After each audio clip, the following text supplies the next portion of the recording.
শুধু ম্যাচ হেরেছে এমনটা না, এই ম্যাচে ধবলধোলাই হয়ে বাংলাদেশ আজ দেশে ফিরছে। বাংলাদেশের জন্য এটা অবশ্যই লজ্জার। বাংলাদেশ ওয়ানডেতে সবসময় বাংলাদেশের সবচেয়ে ফেভারিট সাইডটা হচ্ছে ওয়ানডে সাইড। গত 13 ম্যাচে বাংলাদেশের জয় মাত্র একটা। মানে এটা ওয়ানডের মতো ফরম্যাটে বাংলাদেশের কাছে কোনোভাবে কি এটা এক্সপেক্টেড? আপনি যদি দেখেন বাংলাদেশ সবশেষ আইসিসি টুর্নামেন্টের পরে এখনো পর্যন্ত 16টা ওয়ানডে খেলে ফেলেছে, বাংলাদেশের একটা সেঞ্চুরি নেই। 2018 থেকে 2025 দীর্ঘ 7 বছর পর বাংলাদেশ ক্রিকেট দল নিজেদের নামের সাথে আরেকটি লজ্জা যোগ করলো। লজ্জা বলছে এই কারণে, কারণ আফগানিস্তানের মতো একটা দলের সাথে যেই দলকে বাংলাদেশের তুলনায় ওয়ানডেতে বিশেষ করে অনেকখানি নিচের দিকে ভাবা হয়, সেই দলের সাথে বাংলাদেশ অল আউট হয়েছে, তাও 100 রানের আগে। সর্বশেষ 2018 সালে শ্রীলঙ্কার বিপক্ষে 82 রানে অল আউট হয়েছিল বাংলাদেশ। এরপর গতকাল রাতে বাংলাদেশ এমন একটা লজ্জার সম্মুখীন হয়েছে। শুধু ম্যাচ হেরেছে এমনটা না, এই ম্যাচে ধবলধোলাই হয়ে বাংলাদেশ আজ দেশে ফিরছে, কারণ 3 দিন পরেই শুরু হবে ওয়েস্ট ইন্ডিজের বিপক্ষে ওয়ানডে সিরিজ এবং টি-20 সিরিজ। এই পুরো বাংলাদেশের যে আফগানিস্তান সফর কিংবা আগামী যে ওয়েস্ট ইন্ডিজ সিরিজ, এই সিরিজ নিয়ে কথা বলতে আমি আছি রেদওয়ান শাওন, এবং আমার সাথে আজকে যুক্ত হবেন আমার সহকর্মী মামুনুর রশিদ। মামুন, আপনি যখন গতকাল রাতে বাংলাদেশ আফগানিস্তানের তৃতীয় ওয়ানডেটা দেখছিলেন, না তখন আসলে কি ফিল হচ্ছিল? না আমি এজ এ বাংলাদেশি, আমি যদি রিপোর্টারকে, নিজের রিপোর্টার সত্তাকে বাইরে রেখে যদি একজন বাংলাদেশি ভক্ত হয়ে খেলা যখন দেখছিলাম, আমার মনে হচ্ছিল আমার আসলে এই দেশে থাকা কিংবা এই দেশকে সাপোর্ট করার কোনো কারণ নেই। আপনার আসলে ফিলিংটা কি ছিল? আমি আসলে ক্যামেরার সামনে কখনোই রিপোর্টারের বাইরে সাপোর্টার হিসেবে কথা বলতে চাই না। আমি অ্যাজ এ সাপোর্টার সেটা ক্যামেরার পিছনেই বলতে চাই। তবে আপনি যেটা বলছিলেন যে অ্যাজ এ রিপোর্টার আমার কী মনে হচ্ছিল, আমি সেটা বলতে পারি। আমি যখন বাংলাদেশের ম্যাচ দেখছিলাম, কালকে জানেন যে বাংলাদেশের ফুটবলেরও একটা বড় ম্যাচ ছিল। বাংলাদেশের বোলিং লাইনের প্রথম হাফটা আমি দেখা হয়নি, কারণ তখন ফুটবল দেখছিলাম, ফুটবলটাই আমাকে বেশি টানছিল। এবং যখন সেকেন্ড হাফে বাংলাদেশের ব্যাটিং নেমেছে, তারপর বেশিক্ষণ আমি আসলে কন্টিনিউ করতে পারিনি। আমার আসলে বেশিক্ষণ কন্টিনিউ করার সেই ইচ্ছাটাই জাগেনি। সবশেষ 2 ম্যাচের পারফরমেন্স এবং বাংলাদেশের ব্যাটিং লাইন আপের যে কালকে 10টা নেমেছে, সেটার পর আমি পুরো ম্যাচটা আসলে কন্টিনিউ করিনি। পরে আমি আসলে স্কোর দেখেছি কী অবস্থা। বাংলাদেশের জন্য এটা অবশ্যই লজ্জার। বাংলাদেশ ওয়ানডেতে সবসময় বাংলাদেশের সবচেয়ে ফেভারিট সাইডটা হচ্ছে ওয়ানডে সাইড, ওয়ানডে ফরম্যাট। সেই জায়গায় আপনি যেটা বলছিলেন যে 7 বছর পর আমরা এরকম লজ্জার রেকর্ডের সম্মুখীন হয়েছি, নিশ্চয়ই বাংলাদেশের জন্য লজ্জার এবং বাংলাদেশের জন্য একটা অশনির সংকেত। বাংলাদেশকে 2027 ওয়ানডে বিশ্বকাপে খেলতে পারবে কিনা, যদিও বাংলাদেশের এখনও পর্যন্ত সময় আছে, মার্চ পর্যন্ত সময় আছে, র্যাঙ্কিংয়ে 9-এ থাকতে হবে। কিন্তু বাংলাদেশ যে ওয়েতে আগাচ্ছে, আপনাকে কিন্তু বড় একটা প্রশ্নের সম্মুখীন দাঁড় করিয়ে দিচ্ছে বাংলাদেশ দল, যে বাংলাদেশ দল ওয়ানডে বিশ্বকাপে সরাসরি যোগ দিতে পারবে কিনা, সরাসরি খেলতে পারবে কিনা। কিন্তু আসলে আপনার কারণটা কি মনে হচ্ছে? হঠাৎ বাংলাদেশ দল যেন একটা রাস্তা হারিয়ে ফেলার মতো, আমরা কথা বলি না, রাস্তায় হারিয়ে ফেলেছে। আমি যদি দেখি গত 13 ম্যাচে বাংলাদেশের জয় মাত্র একটা। মানে এটা ওয়ানডের মতো ফরম্যাটে বাংলাদেশের কাছে কোনোভাবে কি এটা এক্সপেক্টেড? অবশ্যই না, অবশ্যই এক্সপেক্টেড না। আপনি যদি দেখেন, এখানে বেশ কয়েকটা কারণ আছে। আমি আপনাকে যদি বলি, আপনি দেখবেন যে আমাদের যে ওপেনিং পার্টনারশিপ, সেটা ক্লিক করছে না। আপনি লাস্ট 6টা ওয়ানে যদি দেখেন, সেখানে আমরা 50 পার্টনারশিপ করতে পারিনি। আপনি যদি দেখেন এই 6 মাস বা হচ্ছে লাস্ট কয়েকটা সিরিজ মিলে আমাদের 4-5 জনের বেশি সাফল করা হয়েছে ওপেনিং পার্টনারশিপে। আপনি কাউকে থিতু করতে পারছেন না। মিডল অর্ডার কলাপস করছে। মুশফিকুর রহিম যে থাকতে, যখন মুশফিকুর রহিমরা ছিলেন, তখন মিডল অর্ডারে যখন ওপেনাররা কলাপস করলে মিডল অর্ডারে আপনার টেনে নিয়ে যেতে পারতো। বাংলাদেশ সেই জায়গায় কলাপস করছে, মিডল অর্ডাররা দায়িত্ব নিতে পারছেন না। নুর হাসান সোহানকে আনা হয়েছে, নতুন আরও কয়েকজনকে ট্রাই করা হচ্ছে। সাইফ হাসান নতুন এসেছেন, কিন্তু সাইফ হাসান কিন্তু অন্যদের থেকে বেটার করছেন। টি-20তে বলেন, ওয়ানডেতে বলেন। এই দলে ওয়ানডে সিরিজে আফগানিস্তানের বিপক্ষে আপনি যদি একটা ব্যাটারের কথা বলেন, সেটা বলবেন নিশ্চয়ই আপনার সাইফ হাসানের কথা। আপনি যদি দেখেন, বাংলাদেশ সবশেষ আইসিসি টুর্নামেন্টের পরে এখনও পর্যন্ত 16টা ওয়ানডে খেলে ফেলেছে, বাংলাদেশের একটা সেঞ্চুরি নেই। সে আইসিসি টুর্নামেন্টে তাওহিদ হৃদয়ের একটা সেঞ্চুরি ছিল, তারপর 16 ম্যাচে বাংলাদেশের একটা সেঞ্চুরি নেই। আপনাকে আসলে দলগতভাবে চিন্তা করতে হবে, আপনি কি করছেন, আপনার ব্যাটাররা কোথায় খেয়ে হারাচ্ছে।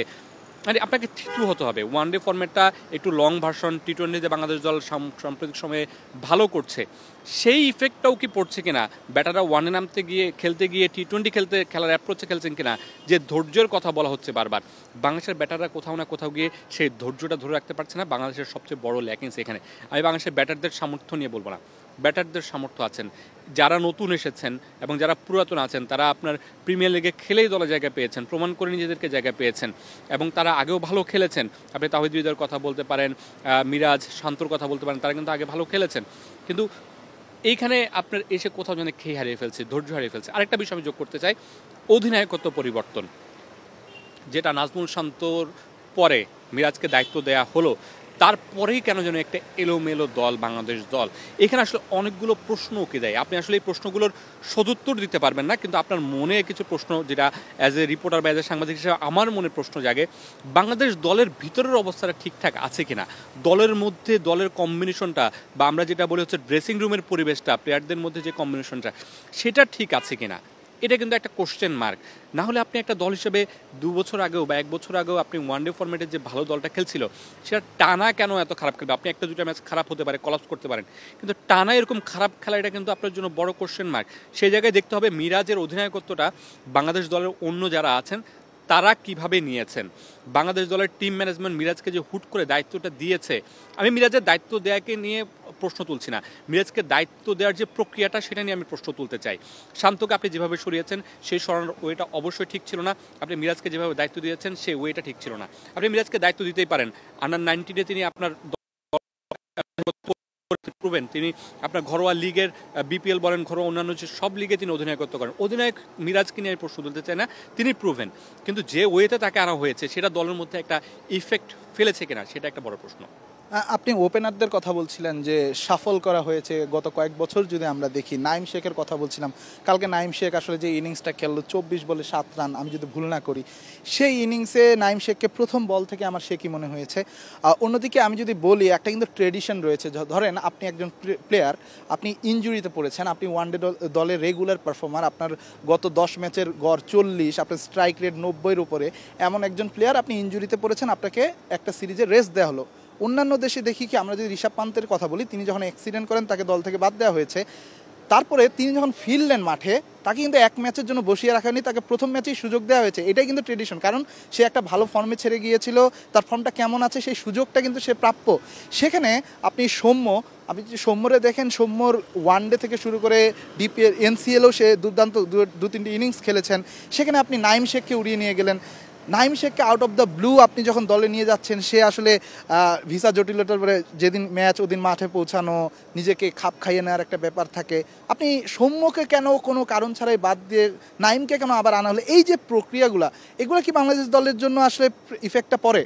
অবশ্যই পরে। আপনি যখন প্রক্রিয়ার মধ্যে থাকবেন না, তখন দলগতভাবে সাফার করতে হবে, যেটা বাংলাদেশ দল করছে। সৌম্যর কথা বলছিলেন, সৌম্যকে টি-20 দলের নেওয়ার জন্য একটা চেষ্টা চলেছিল, সেখানে ভিসার একটা সমস্যা হয়েছিল। আমি জানি না সেই ভিসার সমস্যাটা পরে সলভ হয়েছে কিনা।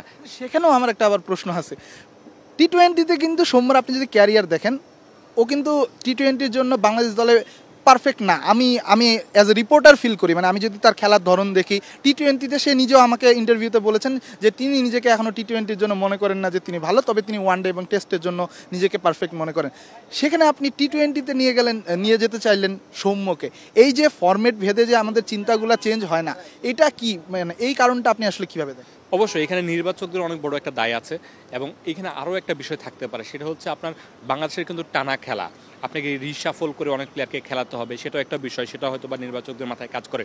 তবে আপনি যত রিশাফল করেই খেলেন না কেন, আপনার ফার্স্ট প্রায়োরিটি থাকবে যে জায়গার জন্য যোগ্য, তাকে আপনি প্রথমে সুযোগ দেবেন। সে যদি ব্যর্থ হয় তাহলে সেকেন্ড ম্যান আসবে, সেকেন্ড ম্যান যদি ব্যর্থ হয় তাহলে থার্ড ম্যান আসবে। কিন্তু আপনি যখন প্রক্রিয়া ফলো করবেন না, আপনি ফার্স্ট ম্যানকে সুযোগ না দিয়ে সেকেন্ড ম্যান বা থার্ড ম্যানকে সুযোগ দেবেন, তখন আপনার কলাপস করবে, এটাই স্বাভাবিক। আর অন্যদিকে আমি যদি দেখি কালকের ব্যাটিং কলাপস নিয়েই কথা বলছি, কালকের ব্যাটিং কলাপসটা যদি দেখেন, এক সাইফ হাসান ছাড়া কেউ আসলে 10 রান করতে পারেনি। কতটা ভয়ঙ্কর হতে পারে বাংলাদেশ দলের মিডিল অর্ডারের কথা যদি বলেন, আমরা একসময় সাকিব, মুশফিক, মাহমুদুল্লাহ, রিয়াদ, এই যে 3 জন ব্যাটসম্যান ছিল যারা আসলে উপরে যদি আমরা তাড়াতাড়ি উইকেট হারাতাম, তাদের মধ্যে একজন ধরতে পারতো, ম্যাচটাকে অনেকক্ষণ টানতে পারতো। এই মুহূর্তে বাংলাদেশে এইটার অভাব আমরা দেখতে পাচ্ছি। এর কারণটা কি? আমরা কি সব স্লগারদেরকে আসলে মিডিল ওভারে ইউজ করার চেষ্টা করছি? আসলে দেখুন, আপনি নুরুল হাসান সোহানের কথা বলি, তিনি আসলে লাস্ট ম্যান হিসেবে খেলেন, লাস্টের দিকে ব্যাটসম্যান হিসেবে খেলেন, মানে হচ্ছে আপনার ক্রাইসিস মোমেন্টে দ্রুত রান তোলার কাজটা করেন, ফিনিশার হিসেবে কাজ করেন। তাহিদ হৃদয়কেও আমরা একসময় দেখছিলাম ফিনিশার হিসেবে, তিনি আস্তে আস্তে ভালো খেলতে খেলতে উপরে জায়গাটা অর্জন করে নিয়েছেন। আপনি শামীম পাটোয়ারি বলেন বা অন্য যাদের কথাই বলেন মিডল অর্ডারে, বেশিরভাগই আসলে 6, 7, 8-এ খেলা ব্যাটসম্যান, তারা এখন মিডল অর্ডারে উঠে আসছে। আপনার টপ অর্ডারের যে গ্যাপটা সেখানে আপনার ব্যাটার নেই। মেহেদী মিরাজ ক্লিক করতে পারছেন না, নাজমুল শান্ত ক্লিক করতে পারছেন না, আপনার টপ অর্ডারে আর যারা আছেন তারা কেউই ক্লিক করতে পারছেন না। জাকিরের কথা বলি, জাকির অনেক, তিনি লাস্ট ওয়ানডেতে দল থেকেই বাদ পড়েছেন, একাদশেই ছিলেন না, তিনি ক্লিক করতে পারছেন না। সব কিছু মিলে আপনার ব্যাটাররা কোথাও না কোথাও গিয়ে নিজেদের পছন্দের জায়গাটাতে ঠিকমতো খেলতে পারছে কিনা এটা একটা বিষয়, এবং আপনার পর্যাপ্ত ব্যাটার আছে কিনা ব্যাটিং লাইন আপে সেটাও একটা বিষয়। মিডল অর্ডারে আমার মনে হয় বাংলাদেশে এখন সবচেয়ে বড় চিন্তার জায়গা, মিডল অর্ডারে দলকে ধরার মতো, টেনে নেওয়ার মতো একজন ব্যাটসম্যান বাংলাদেশ দলে এই মুহূর্তে নেই, এবং সেটা বাংলাদেশকে ভবিষ্যতেও আরও বেশি সাফারে ফেলবে। মিরাজের কথা বলছিলেন অধিনায়কত্ব নিয়ে, মিরাজের পারফরমেন্স কি আসলে টপ অফ মানে যেটা আর কি টপ আছে কি না, এটা কি আপনার মনে হয় যে মিরাজ তো নিজেও আসলে বোলিংয়ে খুব একটা সাফল্য এনে দিতে পারছে না, ব্যাটিংয়ে দিতে পারছে না, এটাও কি তার ক্যাপ্টেন্সিতে প্রেশার ফেলছে নাকি?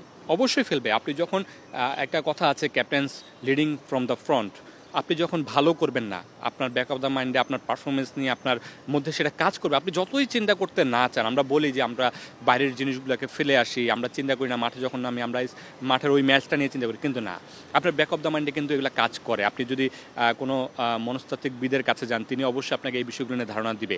আপনি যতই না চাইবেন আপনার ভিতরে ওগুলো কাজ করবে। মিরাজেরও আমার মনে হয় যে ওই জিনিসগুলো কাজ করছে ক্যাপ্টেন্সিতে এবং নিজের পারফরমেন্সে মিরাজ বোলিংয়ে হয়তো বা এই সিরিজে কিছুটা ভালো করেছেন, উইকেট পেয়েছেন।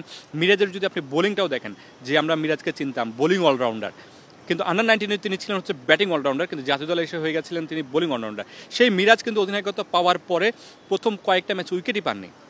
সেই মিরাজ এই যে পারফরমেন্স, তার বোলিংয়ের প্রতি আবার জোর দেওয়া, ব্যাটিং নিয়ে আলাদা করে নতুন করে চিন্তা করা, সেগুলোর ইফেক্টটাও কিন্তু ক্যাপ্টেন্সিতে পড়ছে, এবং সেগুলা আপনাকে সেই প্রায়োরিটি দিতে হবে মিরাজকে, যে মিরাজ আপনি একটু সেটেল হন, আপনি নিজেকে নিয়ে আলাদা করে কাজ করেন। মিরাজ লম্বা একটা সময় পেয়েছিলেন, এশিয়া কাপের দলে ছিলেন না, টি-20 সিরিজে ছিলেন না। আমি জানি না মিরাজ এই সময়টাতে নিজেকে নিয়ে আলাদা করে কোনো কাজ করেছেন কিনা। আমরা যেটা শুনেছিলাম নাইম শেখ নিজেকে নিয়ে আলাদা করে কাজ করছিলেন, লম্বা সময় ধরে তিনি এনসিএলে ভালো করছিলেন, তিনি কিন্তু টি-20 ফর্মেটেও ভালো করছিলেন। তো এরকম আসলে আপনার নিজের কোয়ালিটি বাড়াতে হবে। আরেকটা জিনিস, আমি এশিয়া কাপেও আমাদের প্রেস কনফারেন্সে একজনকে, জাকির আলী অনেককে জিজ্ঞেস করেছিলাম আফগানিস্তান সিরিজে, টি-20 সিরিজের আগে, যে আমরা কি আসলে মডার্ন ক্রিকেটের সাথে তাল মিলাতে পারছি কিনা। জাকির আলী অনেক উত্তর দিয়েছিলেন যে আসলে আমরা মডার্ন ক্রিকেট নিয়ে ভাবছি না, আমরা ম্যাচ জেতার দিকে নজর দিতে চাই। আপনি যদি ম্যাচ জেতার দিকে শুধু নজর দেন, আপনি কখনোই উন্নতি করতে পারবেন না। আপনাকে মডার্ন ক্রিকেটের সাথে মিল রাখতে হবে। আফগানিস্তান দেখেন, ওরা যেই ক্রিকেটারটা কালকে 5 উইকেট নিয়েছে, বিল্লাল, খুব বেশি দিনের ক্যারিয়ার না, নতুন একটা বোলার, সদ্য বিয়ে করেছেন যতটুকু শুনতে পেয়েছি, সেই বোলার আপনাকে ধসিয়ে দিয়েছে। তারা মডার্ন ক্রিকেটটা নিয়ে কাজ করছে। মডার্ন ক্রিকেটটা কেমন হবে, একটা নতুন ছেলে এসে দলের হাল ধরতে পারবে। সবচেয়ে বড় বিষয়, জাতীয় দল আপনার প্র্যাকটিসের জায়গা না, আপনি প্রুভেন হয়ে জাতীয় দলে আসবেন, সেখানে আপনি নিজের দলটাকে এগিয়ে নিয়ে যাবেন। আপনি সেখানে এসে 5টা ম্যাচ আপনাকে সুযোগ দেওয়া হবে, আপনি নিজেকে আস্তে আস্তে প্রমাণ করবেন বা নিজেকে শিখবেন, সেই জায়গাটা জাতীয় দল না। মডার্ন ক্রিকেটটা শিখেই আপনাকে জাতীয় দলে আসতে হবে। খুব তাড়াতাড়ি শেষ করতে হবে। আমরা দেখলাম আসলে বাংলাদেশ টিমকে নেয়ার জন্য যে টিম বাস রয়েছে সেটা কিন্তু অলরেডি চলে এসেছে এয়ারপোর্টে।